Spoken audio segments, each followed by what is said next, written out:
Hey everyone, welcome back to the AI Research Roundup.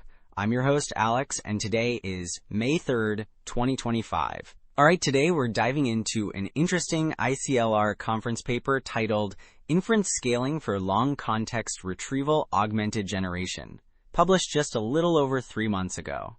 So this paper tackles how to best use those super long contexts in LLMs for RAG.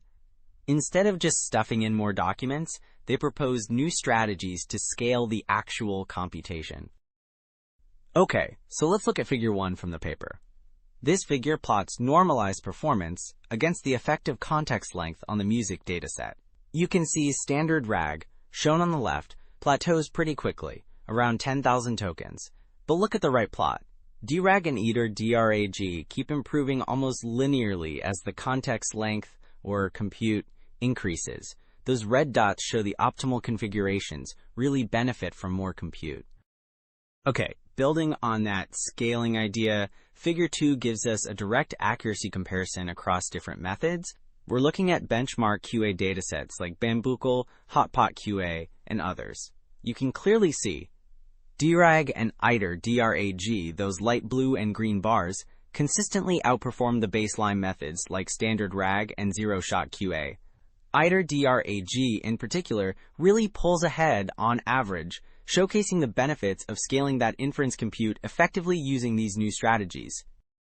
So, to understand how DRAG, and especially IterDRAG, achieve that better accuracy we saw, let's look at figure 3.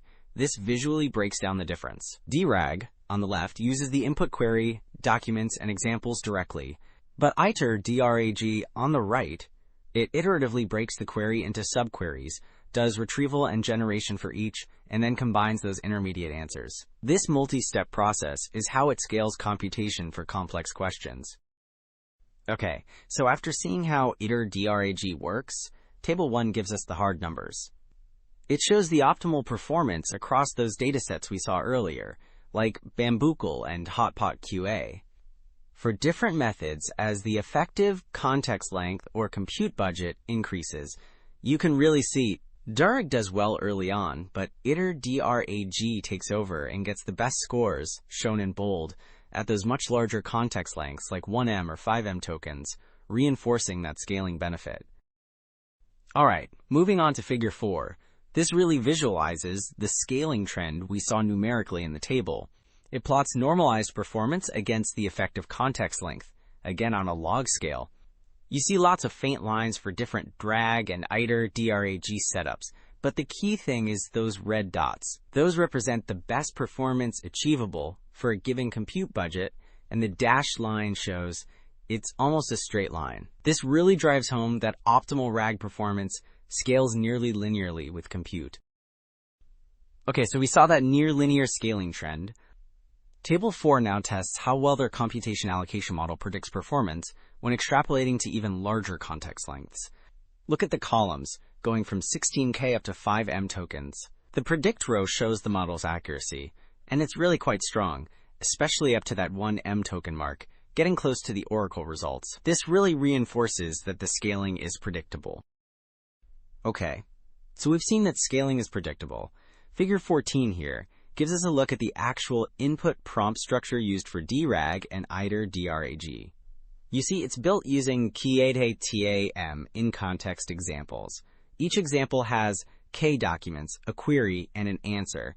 Then you have the test documents and the actual query. For IterDRAG, those examples also show the subquery and intermediate answer steps, guiding the model's iterative process. So, that prompt structure really guides how DRAG and IterDRAG work. Alright, wrapping up. The main takeaway here is that by structuring inference computation smartly with methods like DRAG and IterDRAG and using their allocation model, we get significant predictable performance boosts for RAG. Optimal performance scales nearly linearly with compute, which is a really powerful finding. Thanks for joining the AI Research Roundup. I'm Alex.